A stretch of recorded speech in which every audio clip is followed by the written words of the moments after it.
जय हिंद साथियों। आज हम लोग बात करने वाले हैं कि हमारा सोलर सिस्टम कैसे बना। अगले वीडियो में हम लोगों ने समझा था कि हमारा ब्रह्मांड कैसे बना और हमारे ब्रह्मांड में सभी गैलेक्सी कैसे बनी, इन सब के ऊपर हम लोगों ने चर्चा किया था। आज हमारा चर्चा जो है कि हमारा सोलर सिस्टम कैसे बना। तो देखिए, हमारे सोलर सिस्टम के बनने के बारे में कई सिद्धांत दिए गए हैं। उसमें से केवल 2 सिद्धांत ऐसे हैं जो क्लास 12 के सिलेबस में है। बाकी जो सिद्धांत है वो सब भूगोल का हिस्सा है, तो वो सब भूगोल में आपको पढ़ना होगा।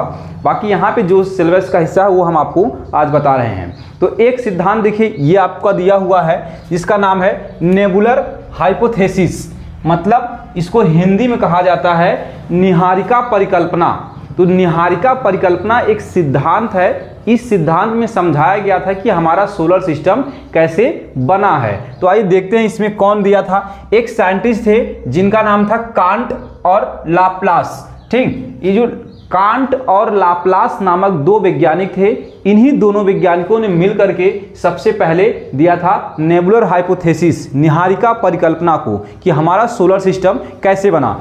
इनका देखिए मानना क्या था कि सबसे पहले हमारा ब्रह्मांड बना। मान लीजिए कि हमने यहाँ से ये हमारा वो है एलम पदार्थ है, इससे जब विस्फोट हुआ तो हमारा ब्रह्मांड बना। उस जब ब्रह्मांड बना तो एक चीज बनी जिसका नाम था गैलेक्सी। अब जब ये गैलेक्सी बन चुकी थी तो यह गैलेक्सी, उसमें से एक गैलेक्सी अपनी भी गैलेक्सी है जिसका नाम मिल्की वे गैलेक्सी है। अब इस मिल्की वे गैलेक्सी के बारे में इनका मानना क्या है कि जो हमारी गैलेक्सी बनी थी वह गैलेक्सी एक गैस फॉर्म में थी, मतलब गैस का सिर्फ एक गोला था। उसी गोले से हमारा मतलब शुरुआती समय में इनका मानना है कि हमारी गैलेक्सी जो मिल्की वे गैलेक्सी थी वह गैलेक्सी एक गैस के गोले वाले फॉर्म में थी और उसी से सभी प्लैनेट्स का, मतलब इस गैलेक्सी से हमारा सोलर सिस्टम बना। और जब हमारा सोलर सिस्टम बना तो उसमें सबसे पहले सूर्य बना। और जब सूर्य बना मतलब देखिए यहाँ पे ये है हमारी मिल्की वे गैलेक्सी। मान लेते हैं ये हमारी मिल्की वे गैलेक्सी है। इस मिल्की वे गैलेक्सी में सबसे पहले क्या बन रहा है? सन। सबसे पहले हमारी मिल्की वे गैलेक्सी में सूरज बना और सूरज के बनने के बाद देखिए, पूरी मिल्की वे गैलेक्सी की बात नहीं कर रहे हैं हम लोग कह रहे हैं कि मिल्की वे गैलेक्सी से हमारे सोलर सिस्टम का निर्माण हुआ।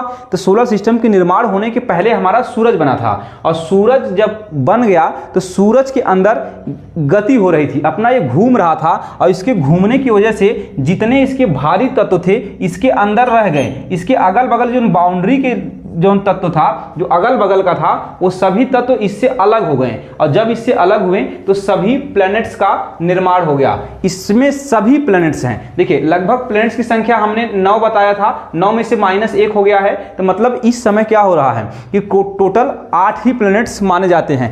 इन देखिए, ये तो 8 प्लैनेट है, इसके अलावा बहुत सारे उपग्रह हैं, मतलब सैटेलाइट्स हैं। उसके बाद देखिए बहुत सारे क्षुद्र ग्रह हैं। तो इसमें हमारे सोलर सिस्टम में तो बहुत सारे हिस्से हैं। उसमें मेन जो आपका आता है वो 8 है, मतलब 8 प्लैनेट हैं। इसके अलावा भी छोटे बड़े जो सभी बॉडीज हैं वो सब तो इसी से बने हैं। तो इस सिद्धांत देखिए, नेबुलर हाइपोथेसिस का मानना यह है कि हमारी सोलर सिस्टम का निर्माण कैसे हुआ।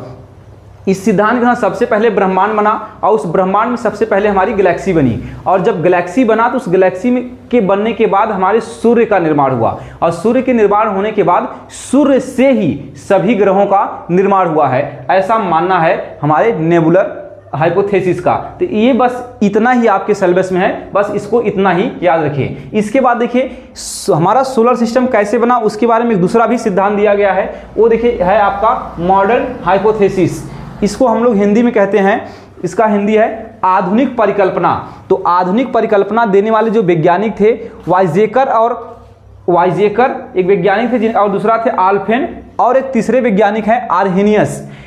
इनका क्या मानना था कि हमारा जो ये सोलर सिस्टम है ये कैसे बना। इनके आधार से क्या था कि जो देखिए सबसे पहले क्या था, सभी हमारी ये जो सोलर सिस्टम है एक गैस के फॉर्म में था और गैस के फॉर्म में थे सभी के सभी गैस के फॉर्म में थे। और ये जगह जगह पे सभी गैस आपस में गुरुत्वाकर्षण बल की वजह से आकर्षित होकर के सब एक एक नए नए बॉडी का निर्माण कर लिए। मतलब इनका मानना यह है कि ऐसा नहीं है कि सबसे पहले सूरज बना, इनका मानना है कि ये हमारा सोलर सिस्टम एक गैस के फॉर्म में ही था, बस जगह जगह पे सभी गैस आपस में जुड़ करके सॉलिड अवस्था में आ गए। जब ये सभी के सभी सॉलिड अवस्था में आ गए तो अलग अलग प्रकार के पिंड का निर्माण हो गया। तो इस थ्योरी में और इस थ्योरी में थोड़ा सा हल्का सा अंतर है कि ये मान रहा है कि पहले सोलर सिस्टम बनने के लिए हमें सूरज का बना, जब सूरज हमारा बना तो उस सूरज से सभी हिस्से बने।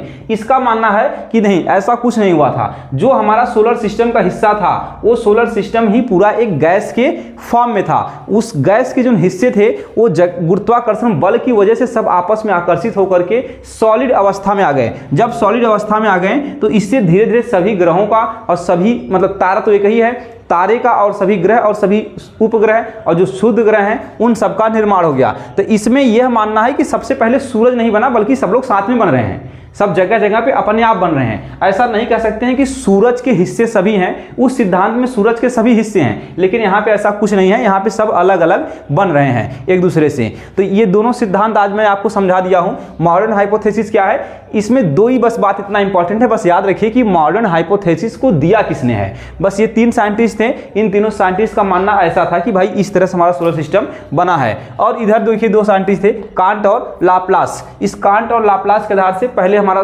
सूरज बना, फिर सूरज से सभी ग्रह बन गए। यही है ये 2 तरीके जिससे हमारा सोलर सिस्टम बना था। आज के लिए इतना ही, बस करते हैं इस वीडियो में, बाकी बात आगे।